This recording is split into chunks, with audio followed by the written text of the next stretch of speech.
Chapter 27. Fanny's Requiem. Felix, to his own surprise, woke to someone poking at his face. A little voice bellowed, "Papa." It was young Marie. He opened his eyes slightly.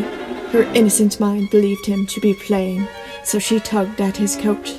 Felix turned onto his side, but in complete disorientation. His head sharply ached. Yelps escaped his mouth, causing Cecil to burst into the room. She carried young Marie out, then frantically went to her husband. "What did you do? You've bruised your head." She examined the injury. "Ouch!" Felix winced as Cecil touched where the bedpost hit him. She sighed. "I'm going to have to call for a doctor." "9. I don't need a doctor. I'm sick of such hassles." Felix forced himself to sit up. He then remembered the horrid letter on the floor. The sight of it caused him to weep. Cecil did not understand his reasons for such emotions. His sudden screeching cries of utter despair frightened her. "Whatever is the matter?" She brushed the sides of his hair in an attempt to calm him. His glossed eyes looked at her, giving no effort to answer, only spilling with tears. Cecil noticed the open letter from Paul beside him. She grabbed it, carefully upon noticing Felix whimper at it. Once skimming it, everything in an instant was realized. The news caused her to tear up as well. Cecil set the note aside and tightly hugged her husband. Felix cried the hardest he had ever known into her shoulder. He struggled to breathe between each trying weep. After the lengthy moment of emotions, Cecil encouraged Felix to get up. He stood, but walked in a somber stride a foot to bed. He huddled under the covers, burying his head between the pillow and blanket. Cecil let him be, and took the children to bed. They sensed the emotional output, and naturally questioned, "Why is Papa so sad? What happened?" Cecil settled them in their room and explained Aunt Fanny's death. The children understood the situation after dealing with Johann's death. They went to sleep in silence. Cecil headed to go sleep herself after giving the exhaustively hurtful news. When crawling into bed, she had to move Felix more towards his side. Being practically dead asleep, he didn't wake in the slightest. Her sleep didn't fare as deep, having too much worry on her mind. The next days to come did not pull Felix out of mourning by any means. Sympathy letters constantly came, only making him fill with anxiety. He couldn't fathom a note to compose without the dear sister he looked up to personally and musically. When he tried to conjure a melody, it all seemed so empty and desolate. Hours he sat at the writing desk, with a manuscript blank. The children frequently came to him at their mother's request, to cuddle. It was then he felt happiness. Though they were young, each child had much to say. Felix could look and listen to them for hours. A week or so later, Cecil received a letter from Paul. He and Wilhelm were planning a trip to Switzerland to find fresh air, and wanted Felix's family to join. Cecil thought it would help heal her husband's damaged heart, so went to him to suggest the trip. In opening the bedroom door, it was completely darkened. Felix sat in a chair, facing the window. He aimlessly gazed at the curtains covering the outside view. Cecil face-palmed, knowing it was all he had been doing for hours. She went up beside him. "Why don't you open the curtains? It will brighten the room. It is a beautiful spring day." "I like it dark in here. It suits my soul," Felix answered back, rather in irritability. Cecil continued with Paul's idea. "Your brother and Wilhelm are going to Switzerland. They want us to join." "I don't want to go. I'm much too tired." "Felix, you need a calming trip. What better than the beautiful Alps? We must take our canvases to paint." "I don't think I'm energized enough." Felix looked up at Cecil. She had a moment of not recognizing her husband, who normally had a spirit of adventure. Even through previous losses, this channel of behavior was nothing compared to what he was resorting to. In giving him a hug, Cecil's comfort seemed to release his bright personality. He professed his love. "You are my darling." "You are mine as well." Cecil pecked a kiss. The moment lasted until she let go. Felix's eyes lost in sadness, with sniffles to accompany. Cecil stated, "I'm going to make the arrangements for us to go to Switzerland. The children ought to love it." That summer, Felix, Cecil, and the children were crowded in a carriage, leisurely riding the country towards Switzerland. The weather was bright and warm. Cecil smiled, gazing at the fine scenic grasslands. She had her paints and canvas at hand, catching what the land had to offer. Marie, Elizabeth, and Paul huddled beside their mother to watch her art. Felix, on the other hand, sat with blank sketch paper. He watched the hills roll by, but found no muse. In honesty, he didn't want to be further from the comforts of home. "Papa," Carl tapped his father's hand. "Draw something." "Bitte, bitte," Felix Jr. begged along.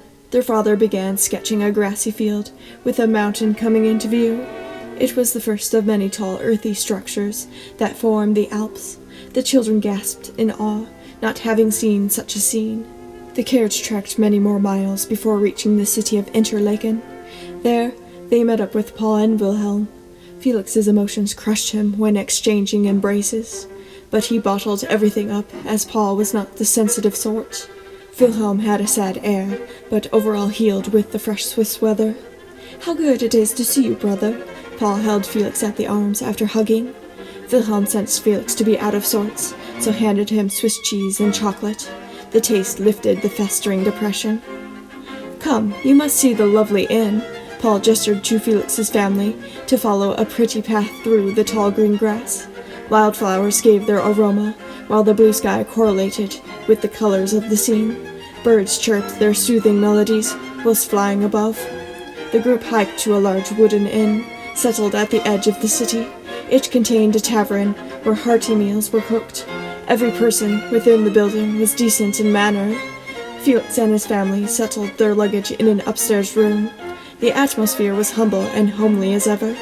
After unpacking, the family then rejoined Paul and Wilhelm outside. There were many walnut trees, giving comfortable shade from the beaming sun. Felix sat under one with his watercolor supplies. To hide his underlying feelings, he decided to paint his sorrows away. Wilhelm came to see what Felix found of interest. The forming picture was a scene of Interlaken. Wilhelm admired it, but noticed something in complete absence from his brother-in-law. "Have you not any music with you? I didn't see you bring any at all." "I don't see the point of scribbling dots on a staff anymore." Felix made a petty brushstroke of the lake. Wilhelm looked at him in suspicion. "Do you mean that you are giving up music?" "I need to carry on with better things." "Is this about Fanny?" Wilhelm sat next to Felix. Felix kept his eyes to his art, not answering. Wilhelm encouraged, "Bitte, talk to me." "I don't think I can ever fathom another note without Fanny. I have no one to look up to for a musical opinion anymore. No one can replace her critique." Felix's tears fell like the water he was painting. Wilhelm gave advice. "You shouldn't give up music. Fanny would want you to keep composing. When you write, you can always think of her, because memories, happy ones, will breathe into the sound." "I do have a piece in the works at the moment," Felix admitted. "It is a string quartet. Fanny is much on my mind when I'm penning it. I shall dedicate it to her." Felix continued painting. His eyes brightened with relief. Wilhelm nodded and left him alone with his art. Though at times Felix became cheerful, his mood only inclined to return to the utter morn. He didn't know how he was going to endure the time in Switzerland. Paul so strongly surmounted such feelings to utmost extent, which Felix concluded had to be hard on him. Felix shrunk from the idea of suppressing emotions, but did his best for the sake of his younger brother. To let his thoughts pour, he reverted to writing. His pen flowed with one of the lines stating, "God will make it right one day. This suits the beginning and end of all chapters." The stay in Switzerland hastened by, and the group began their journeys home. On boarding a steamer out of Thun, Felix didn't want to be in extended separation from his siblings, so mentioned to Paul, "May I come to Berlin in September and stay?" "That would be pleasant," Paul smiled. With that, the steamer docked and the families went their separate ways. Felix and his family decided to return to the apartment in Leipzig. Cecil thought the busy city would occupy Felix from sulking. The taxing ride home in a cramped carriage caused the children to become intensely restless. The relief of catching the distant sight of Leipzig was much needed. When returning to the apartment, everything felt new and refreshing. Felix found muse to compose again, working hard at the string quartet for Fanny. The first movement had been penned in the uproar of his stress, so thus conveyed it. The other movements implied the fond memories with his sister. He used the music to cope through his feelings. On a positive note concerning something other than his sister, Felix earned 250 guineas for the Elijah Oratorio. It had been bought for publishing, and Felix felt a much-needed sense of accomplishment. He made his family content by giving them nice things with the extra money. Though the tears seemed to lessen, they were replaced by a different trifle. Uncommon headaches became frequent, giving stress to Felix's eyes. At times, he was forced to retire to bed. The state of his health gave him the reminiscences of his father's malady. He hoped it to be a passing migraine, but the ache lingered as if waiting to turn ugly with a wrong move of the head. "How long has he been in bed?" "It's been 2 days," Cecil exclaimed. "It is not normal." Felix stirred awake to find Cecil speaking with Dr. Walther, so piped up, "I'm only trying to sleep off a migraine. It is nothing to worry about. The trip to Switzerland tired me. I am fine, I assure." "Well, let me know if anything is of concern. I'll leave you with a tincture for the headache." Walther handed him a glass bottle. Felix took it, set it on the nightstand, then huddled back to sleep. Cecil couldn't do anything but give a desperate sigh. As Dr. Walther headed out, Cecil stopped him in the parlor. "Please, I really think something is wrong." "I understand, madame. I am only a few blocks away if you need me," the humble man assured kindly. Cecil then went off to tend to the children. Hours later, Felix came out of the bedroom and sat in the parlor. Cecil gave way to surprise, but relief. She sat next to her husband. "I hope that slumber got rid of the headache. Did you drink a dose of that tincture?" "A bit of it. It seemed to help." Felix gazed at the crackling fireplace. Cecil gave him a kiss, then stood. "I think pasta with pesto sounds good for supper." "Sounds good, honey." Felix smiled, but in reality didn't feel all that hungry. He got off the sofa and went to his office, preferring to put his creeping somberness into his string quartet. The days dragged, with Felix's welfare plummeting. He wasn't healing from the true ache in his heart. For hours he began to sit in his office with his composition, only to often halt the work's progress to caress a portrait of his beloved sister. It became a distraction on its own. The lack of motivation soon affected other leisurely activities and health. He found no worth in reading or sketching. The joy of food, a pointless endeavor. Cecil didn't know what else to do when his fragile state became apparent. She tried to entice him to eat by having his favorite foods prepared. Felix sat at the table to talk with his family, only to leave after a bite or so. The children, primarily young Carl, even knew his behavior to be unnatural. One day, while Felix napped on the parlor sofa, Cecil gave way to a sigh. Without any more doubting, she penned a note. Despite knowing that Felix would object, she summoned Dr. Walther to the home. When the doctor arrived, Cecil welcomed him in and explained her concern. "Felix isn't eating, and I fear his health is deteriorating." "Where is he?" Walther questioned. Cecil pointed towards the parlor. The doctor glanced in at Felix, who was snoring his sorrows away. Walther then turned back to the dining room. "Well, madame." He took a seat at the table. Cecil did the same, and listened closely to the doctor's explanation. "It sounds to me that his mourning is afflicting his mental state. He needs to come to terms. My suggestion is that he visit his sister's grave and stay in his home city with his other siblings a while. It may be the cure for this terrible case of nostalgia. Are you sure that is the best option? I know my husband, and seeing her grave could really hurt him." "I think it to be the only humane option," Walther then declared without hesitation. "Otherwise, this sort of illness will be treated with leeches, bloodletting, purging the stomach, anything to get rid of it." "Oh dear," Cecil changed color at hearing the list. "I am not mental," Felix unexpectedly snarled, coming in with his arms crossed. He didn't accept such talk that left his wife unsettled. "It is rather unnecessary of you to be in my house, speaking such absurd things." "Please, I am only here to help. Your wife is worried about you." Walther stood and went to Felix, observing his behavior. Felix's agitation only grew. "Get out of my house and leave me be," his energy channeled into an overwhelmed state. Cecil sensed it straight away and rushed to caress her husband. "Do be calm. I fear all of those trips to Switzerland have finally caught up." Walther became stern of voice. "The clanking of cowbells have damaged your brain cells, causing this nostalgia." "That is not true." Felix tried to get after him, but Cecil clung to his sleeves, preventing any fighting. The doctor concluded while grabbing his bag. "If you do not come to terms, the second option of treatment shall be what I enforce. I advise you take my first suggestion seriously." He left, shutting the door behind him, with the air of a thunderstorm commencing. A week later, with the high influence of Cecil, Felix found himself taking a train back to Berlin. The technology of the locomotive had become more efficient and faster, too rapid for his liking. It made Felix miss the calmness of the older days.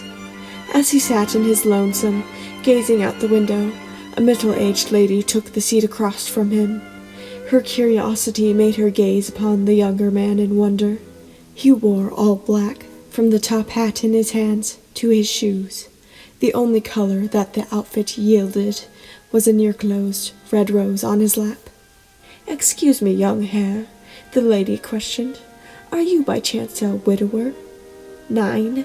Felix looked up in confusion. The woman gave a puff of disappointment, then remarked in utter rudeness, "You're too thin anyways." She changed seats, not understanding his distress.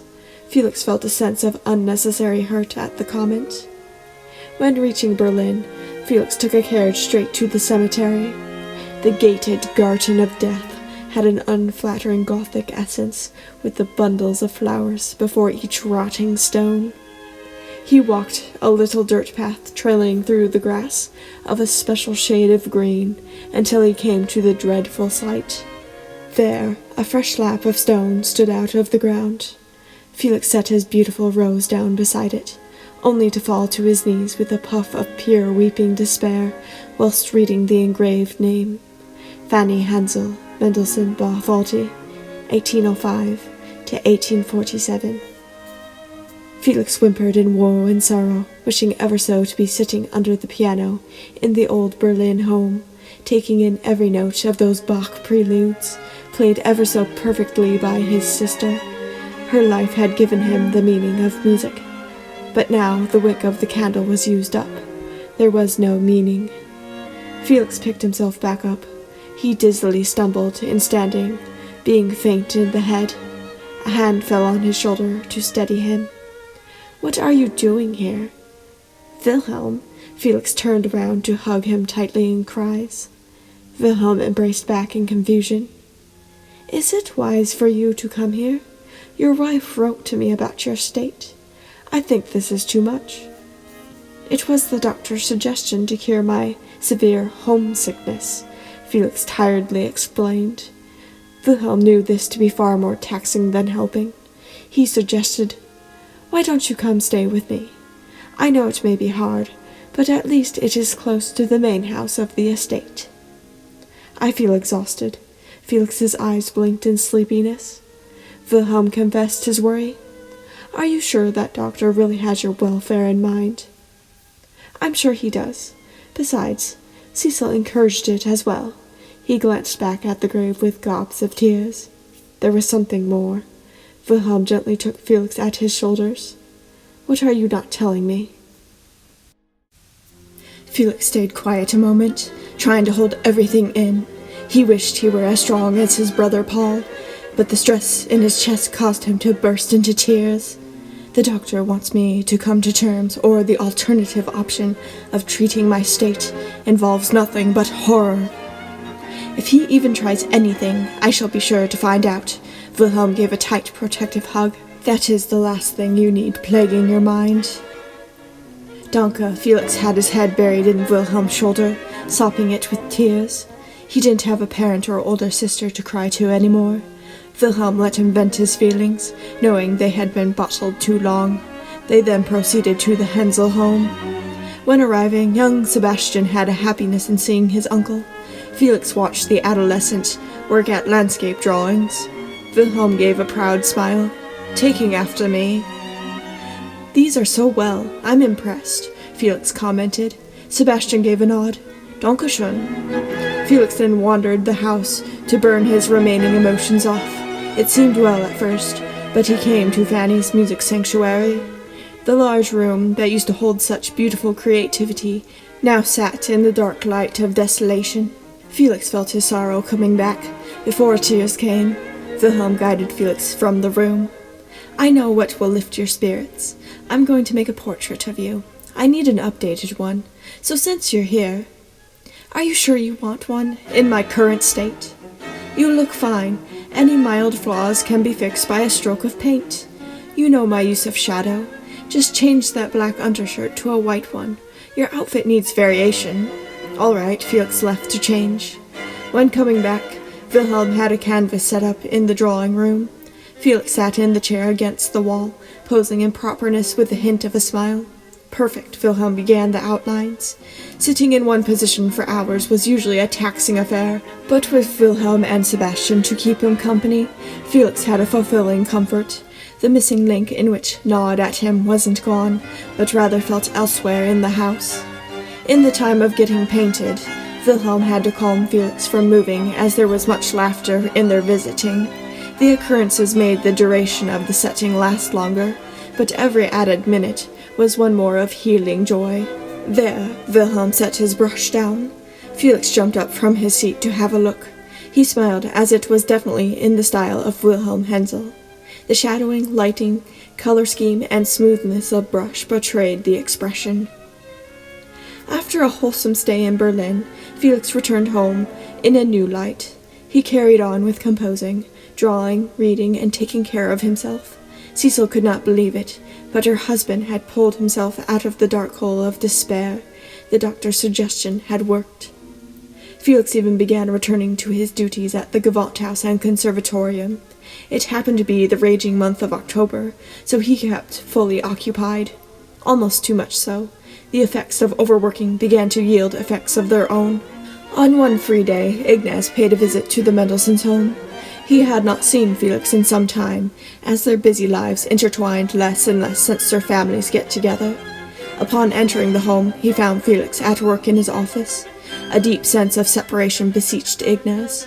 His dear young friend had changed in the span of wavering time. He watched Felix right away at his desk.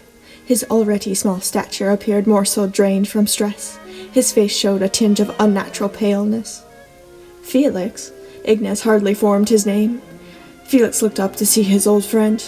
In his eyes, Ignaz aged due to the normal cycle of life. It was evident that they both gave expressions of surprise towards one another. A silence commenced between them, but Ignaz broke it. "I feel it has been so long since our last meet." "We must go to the piano." Felix stood from his desk. "I have completed a new work. It's a string quartet." He took the score along with him to the piano in the parlor. Ignaz joined beside him to begin their session firstly with Bach. Felix, in his usual way, had excitement when playing duets of his favorite composer. It made Ignaz feel relieved in sensing the bright spirit of his friend. Yet it didn't last when Felix showed him the string quartet. Right at the intense beginning, Ignaz listened closely. The harsh power of expression was not the Felix he knew. It was so very rare to hear his desperation and rage. The other movements calmed, but had somber tones of depression. Ignaz groaned within, knowing that Felix was shaken to his heart's core at his sister's loss. On the 8th of October, the day proved to be a busy one. The students of the conservatorium were taking their examinations for a reception. I gathered my bag for the full day of work ahead. Before hurrying out the door, Sophie stopped me. "Fernand, don't forget your lunch." "Danke, honey." I grabbed the small bag she had especially made for me. My children were still sleeping, as it was the early hour. The course of the years gave me a decent family. When arriving at the academy, I was quite happy to see Felix heading in beside Mr. Moscheles. I had not seen the two side by side in months past, so it gave a nice air of friendship. The state of Felix's busy life was no surprise to me, as it was to Ignaz. I saw Felix near every day with the regular work at the Gavolt house. "Herr David," Felix called as I caught up, "I have organized some things to test the students on, if you don't mind." "Sure. The more they can do, the better," I joked. We headed for the main classroom. There, the hopeful students sat at their desks, paper and pencils at hand. Felix smiled while making a comment. Quiet as mice. I gathered my stack of theory tests to hand out. Meanwhile, Felix did his own thing at the blackboard, writing examples of thorough bass, or figured bass. He explained before the exam started. "Along with your tests, on separate paper, I want you to work through these examples I have written." While the room sat in silence, with nothing but moving pencils, Felix used the time to sketch landscapes on paper. Ignaz watched it all form on the page, thinking them to be the most lovely. I, on the other hand, took the exam papers one by one as each student finished. After the last was turned in, Felix invited Ignaz and I out for a walk in Rosenthal. I declined. "I have to get these papers corrected. You and Ignaz should spend time together." "All right, but later tonight you must join us at my home. Julius Rietz is in town as well," Felix informed. "I shall have time then." I adjusted my reading spectacles and continued correcting papers. Felix and Ignaz trotted out with happiness. I had much pleasure in seeing Felix content after such a dreary phase. Once every theory test was checked and nicely stacked, I put my things away, then grabbed my bag. It was the late afternoon, so I stopped at my home for a snooze, then headed to Felix's apartment. When coming to the door of the Mendelssohn's home, it sounded full of excitement, with the children at play and the adults lively in conversation. Cecil answered the door in the midst of laughter. She guided me to the parlor, where Felix, Ignaz, and Julius Rietz were in animated conversation. A bottle of fine wine was passed about, to fill their small, elegant glasses. I looked to Felix's children, who were in their own happy chatter. Karl, the eldest, was 9 years of age. Ignaz had brought along his son, young Felix. The boy was now in his adolescence, being 14. Though there were gaps in age, all of the children got along. "Fernand," Felix Sr. looked to me. "We were discussing a question that you may be able to help us untangle." "What is it?" I inquired. "Who is better, Bach or Beethoven? I do advise you pick the first," Felix implied. Julius gave his opinion. "Beethoven helped further the feeling of music, though I do have immense respect for Bach. I think Beethoven did something quite extraordinary. Take the Ninth Symphony, for example." "I'm quite indecisive. I like them both all too much." Ignaz put his arms up in a shrug. I gave my answer. "I believe that no matter who you compare, Bach should be regarded as the best. Music would be a lot different without him. Yet, it is a pleasure to play Beethoven's symphonies with an orchestra." "I accept that answer," Felix nodded, sipping his glass of white wine. He then looked to young Felix Moscheles, who had his books of Greek and Latin studies at hand. Felix Sr. quizzed him in the spur of the moment. "What is the aorus primus of Toulouse, Felix?" Young Moscheles was startled at the question. "To strike?" "Good," Felix chimed, then stood. "Supper is ready. It's lamb chops and potatoes." He headed to the dining room. The children eagerly followed the adults. The large meal consisted of lamb and potatoes. There was an assortment of fruit, cheese, and a freshly toasted pecan pie to finish it off. Dinner lasted many hours into the night. The following day, the 9th of October, began as any other. Felix rose out of bed at 5, had coffee, then started composing. Much came into progress, such as his Lorelei opera. He still edited the Elijah Oratorio and the Italian Symphony, which had been recovered from its close call. Concerning the popular Elijah Oratorio, a proposal by letter had been made to have it performed in Vienna. Felix had not seen that city of music in a great while, so had anticipation to go. Later that afternoon, Felix wrapped up his desk work to head out to the home of Herr and Frau Frieg. Madame Livia Frieg was a well-standing soprano who worked with Felix on various occasions. Their home was settled in a quaint complex, one of the nicest in Leipzig. Herr Frieg answered Felix's knocks. "Livia is in the music room." "Excellent," Felix heard the woman's powerful voice carry in practice. When he entered the music room, Livia turned with a smile. "Ah, Felix, there you are." "Hello, Frau Frieg." Felix gave a polite nod of the head. He then sat at the piano with music, handing her copies. Herr Frieg asked, "May I offer you anything? Coffee? Tea?" "A spot of tea would suit me," Felix answered. "Excellent. I have some Lapsang Souchong brewing." Herr Frieg went off. Livia and Felix began the rehearsal with various songs, each one fitting her voice perfectly. Felix woke more when Herr Frieg returned with the tea.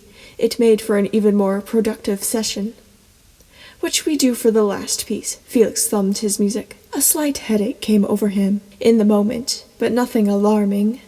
He thought it to be the dose of the strong, smoky tea. "What about this Nachtlied? It looks nice." "That is a good choice." Felix took up the music. When they began, the music had an ambience with his gentle playing and her soft, glowing voice. The savory bliss lasted, but only so long. When Livia reached a stronger section, the piano halted with a clunking chord. Turning towards the instrument, Livia saw Felix hunched over the keys, gripping his head. Flashes of pain forced him to give way to sudden screams. "Felix, what is wrong?"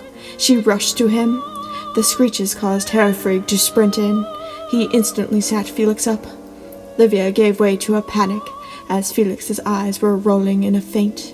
His expression conveyed nothing but a torturous ailment. "Go fetch a doctor now," Herr Frieg ordered his wife. Livia ran off straight away. Herr Frieg continued to keep Felix upright, but knew he needed to be put to bed. In carefulness, he slid his arm under Felix's legs and used the other to get a hold on him. Frieg managed to pick him up and take him to a guest bed. Felix hyperventilated as Herr Frieg tried to settle his head on the pillow. Every position caused distress. The violent headaches felt like claps of thunder directly hitting him, causing a plethora of screaming and wailing. It soon led Felix into the deep depths of unconsciousness. "Honey, honey," a gentle voice echoed. Felix stirred at the sound of Cecil beside him. He looked about, adjusting his vision. Cecil's voice echoed again. "Honey, can you hear me?" Felix shut his eyes again to let his eyes rest a moment longer. His headaches had dispersed, giving a thankful relief. Once his sight sorted, he opened his eyes to see that he was in his own bed, in his own home. "How did I get back here?" "Herr Frieg and Dr. Walther brought you. You were at the Frieg's home for a day or so, but Walther determined it's safe to get you back in your own bed." "What happened to me?" Felix sat up, feeling weak. Cecil sighed. "Walther thinks it could be the stress of overworking. In honesty, he doesn't know. He said he would consult other doctors for advice. I noted the illness that took your father, grandfather, mother, and sister. Hopefully this will get sorted before it gets any worse." "That sounds hopeful in itself," Felix shuddered, knowing so much of his family had succumbed to such symptoms. Cecil headed for the door. "I shall get you some tea. That should calm your nerves and mine. Walther instructed that you stay as calm as possible." Danke, Felix could tell she was holding in every cent of worry for his sake. He laid back in bed to ponder over things. Cecil came back with fresh chamomile tea. Felix sipped from the elegant cup and saucer with much satisfaction. It was what he needed. Cecil then grabbed a glass bottle of medicine. Walther prescribed this and instructed that it be taken twice a day. "Does it taste as bitter as everything else he leaves for me?" "He did warn that this one doesn't have a pleasant taste." She poured a fair amount on a spoon. The dark liquid's texture flowed like thick molasses. He hesitated when she held it to his mouth. It smelled like tar. Cecil didn't waste time and made him take it. He swallowed with much distaste. "After I recover, in which I expect not to take longer than a fortnight, I intend to visit Paul in Berlin. Also towards the end of the month is the festival in Vienna." "Felix," Cecil halted his speech, "Walther does not think you will recover in that amount of time. This will take longer than you intend. We shall see about it." Felix didn't believe her words. In his mind, this ailment was but a small misfortune that he could pull himself out of. He drank the rest of his tea to get rid of the medicine's taste, then laid back in bed to heal himself with dreams. The days rolled by with nothing but rest. Felix regained enough strength to go about the house and sit in the parlor if he wished. He went to his office on occasion, but Cecil limited his time writing. Many letters had accumulated over the week as friends and family heard of the sudden attack of illness. Paul was left especially worried, as it sounded all too familiar in concerns to the family. Felix tried to reassure his younger brother by penning. Leipzig, October 25th, 1847. Dearest brother, I thank you 1,000 times for your letter today, and for the hint you give about coming here, which I seize with the utmost eagerness of heart. I really did not know till today what you say about my plans. God be praised, I am now daily getting better, and my strength returning more and more. But to travel this day week to Vienna, and that is the latest period which will admit my arriving in time for rehearsals of their musical festival, is an idea which cannot possibly be thought of. There is no doubt, however, that my improvement in health is day by day greater and more so sure, so I have written to ask if I may delay in coming for a week. But, as I said, I place little faith in the practicality of the whole thing, and it seems I must remain here. In no case can I attempt to travel before 8 days from this time. After, however, these interrupted performances, which must now be carried through, that I positively undertake no new ones, are quite settled, if it were not necessary to keep one's promise.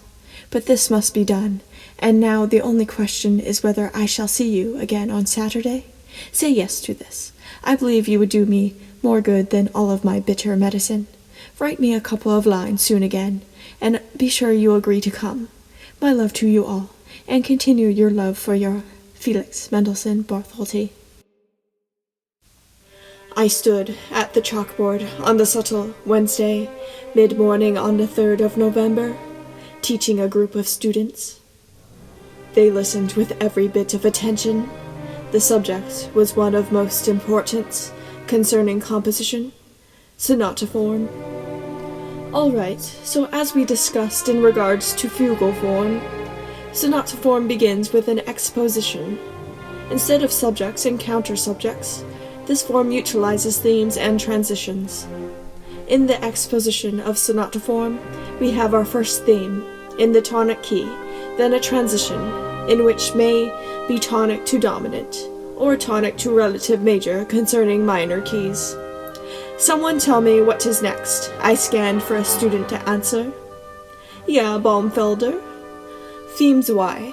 The key can be dominant or relative major concerning minor keys.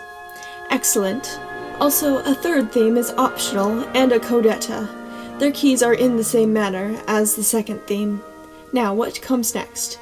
I skimmed the students again. No hands were raised, so I explained. We now move on to the development. This is where a number of creative things may occur. There is no standard design or key pattern. A variety may be used, and more themes may be added.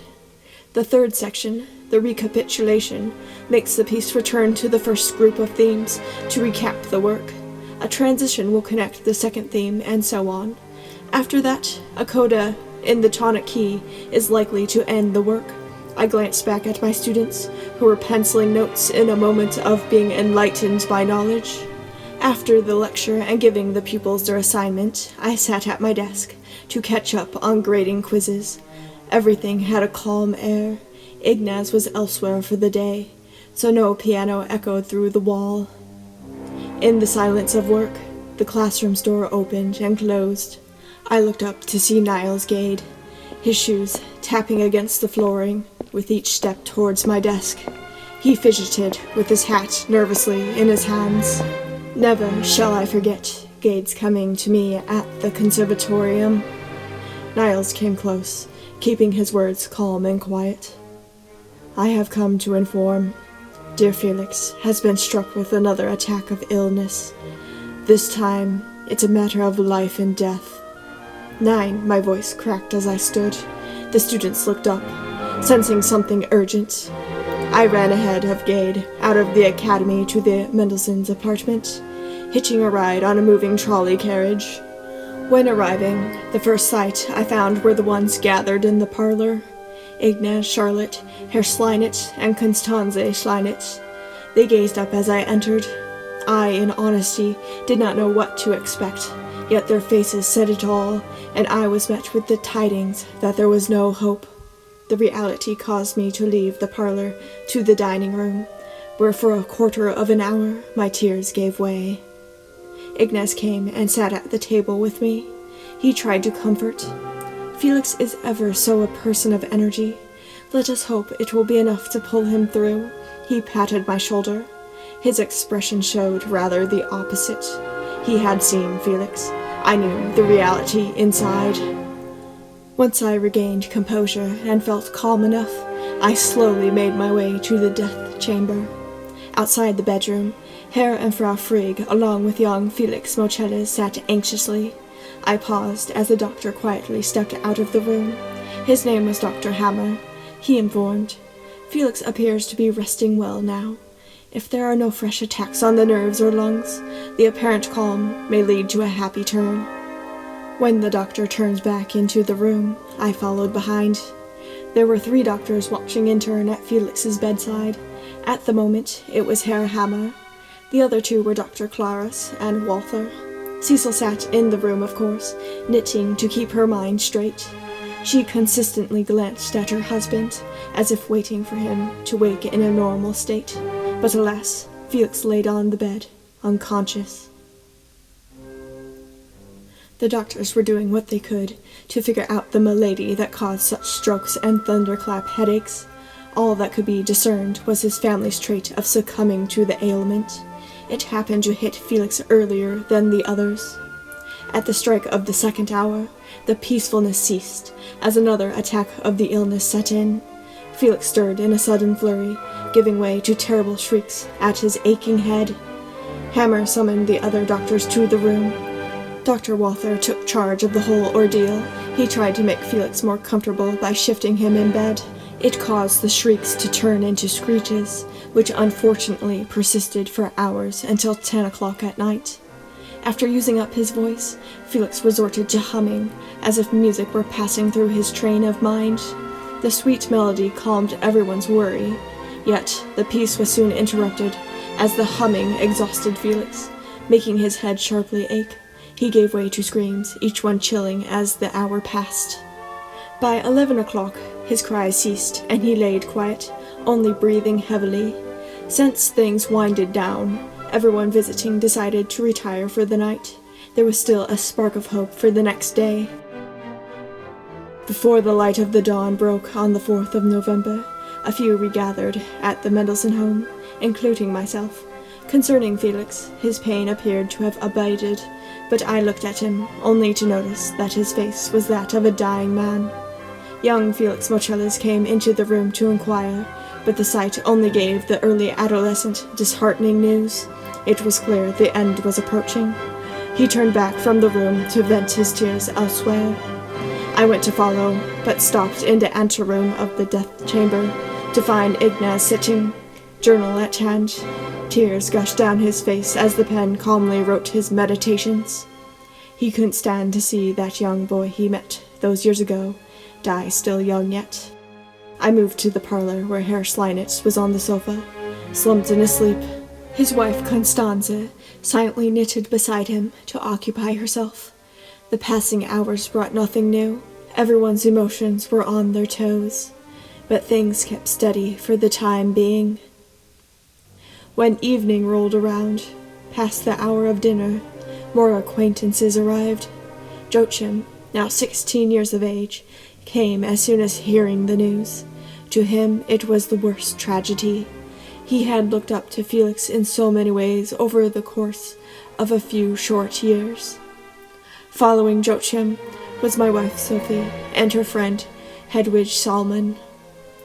No one dared speak as we all sat, paralyzed in thought. On occasion, Felix's children shouted, as any young kids, but the essence of suspense caused them to look around in affright, as if they had done something bad. Cecil often hushed them. Meanwhile, I penned a letter to the other directors of the Gavant House, calling off a concert that had been planned within the week. As I finished it up, Gade broke the silence. "We can take turns resting at my place. It is only a few paces down the street." "I think that's a good idea." Herr Sleinitz yawned. Joachim gave his answer. "I want to stay wherever Herr David is." "I shall go to Gade's." I finished up the letter, my eyes feeling heavy. It didn't fathom in my mind how exhausted I was. Gade turned to Hedwig. "Would you like a place to rest?" "Nein, I'm all right. I'm going to head to my hotel," she declined.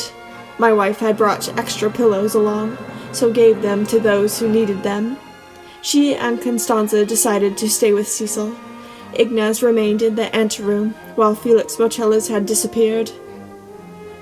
When leaving for Gade's home, Hedwig left at the same time. She rather followed our group down the pavement, as if she couldn't help but be in the company of friends. Gade noticed and offered, "Would you like to stay at my house?" "Nein, I am heading for my hotel," she declined in hesitation. Gade stopped, falling away from the group. "Are you sure? It is quite all right." "Yeah, I am sure. My hotel is not far." Hedwig thought it too bold to be walking with men, so turned at the street corner. Joachim called to Gade, "Are we walking too fast?" "No," Niles caught back up. He led the group into his home, which was nearby. It was a warm and humble place, perfect for a rest. Everyone took a spot to get cozy and acquire much-needed shut-eye. Herr Sleinitz passed out on the couch straight away. Joachim took a spot on another sofa. Gade went to his bedroom, while I found a nice cushioned chair. It took an effort to relax, but eventually I shut my eyes, only to open them again to a frantic knock at the front door. Niles rushed to answer, finding Dr. Clara's calling. He had nothing but concern on his face as he spoke. "Gentlemen, it would be wise to return to Felix's home. His breathing has begun to slow. It shan't be much longer." Clarice turned back. I got up and woke Herr Sleinitz, who, upon hearing the situation, gushed tears in silence. Our group settling at Gade's home had not lasted a mere hour. No one spoke nor complained on the short walk back to the Mendelssohn apartment. When entering, the scene was that of a tragedy. Paul had arrived, and he was transfixed with grief. Rebecca had not come, and Dr. Claras was urgently writing notes. Paul begged him, "Oh, please let her come." "I'm doing all I can. Time is not on our side at the moment." Claras folded up his current letter. Paul knew deep inside she would not make it, as Felix's breaths were far too slow and labored, but there was always that remaining ounce of hope. When the 9th hour came around, Cecil stood in the corridor, instructing the children to go to bed. Little Lily and Felix Jr. went with ease, sensing that it was best they slept. Paul and Marie had some fuss, but their mother's daring expression made them question nothing. Young Carl couldn't be convinced. Being the eldest, he knew something bad was going to happen. He asked in bewilderment, "Why can't I see Papa?" "He is far too ill." Cecil held back tears. Carl sensed the seriousness and glanced at his parents' bedroom, the door partly open. He caught a glimpse of his father in bed, paled in the face while struggling with each heaving breath. "Please, Carl, to bed," Cecil begged, nudging her son. Carl nodded, knowing the fact of the matter. He listened to his mother and turned for bed. Cecil then returned to her husband, keeping strong in her struggle. It was then everyone gathered in the bedroom to be beside Felix. The reality of the moment caused all chests to ache. Paul still wished for his dear sister Rebecca to have come, but it was an impossible endeavor now. Even if she had arrived at the outskirts of the city, she would be too late. The ordeal caused his usual strong and upheld sense of emotions to break. Tears melted off his face like oozing lava. He went to Felix and whispered everything he wanted to tell him in his ear. Felix appeared to feel the warmth of his brother's sweet words. When the struggle for life became feebler and fainter, Cecil couldn't hold anything in anymore. She kneeled at Felix's pillow with floods of tears, holding tightly his still graceful piano hands. Contrary to the rest of Felix's state, they still appeared ready to play any concerto or sonata on the spot. Paul, Slynet, Ignaz, young Felix Marcellus, and I then stood in deep silent prayer. With the breathing seeping away, young Marcellus looked up at Felix. In his mind, the singing gave the reminiscing sound of a passage from the funeral march in Beethoven's Third Symphony, where the hero lies, breathing his last, the sands of life gradually running out. The doctor stood off to the side, counting each dry breath. They took notes, as if to make some sort of conclusion or discovery. Felix's air soon turned calm and peaceful, his diaphragm moving ever so slightly. It then gave a pause. At 9:24, the air he held escaped his mouth. He breathed his last. With her hot tears, Cecil was persuaded to leave by Dr. Claris, escorting her out. Young Felix Marcellus did not know what to make of the scene. The man he was named after was now gone.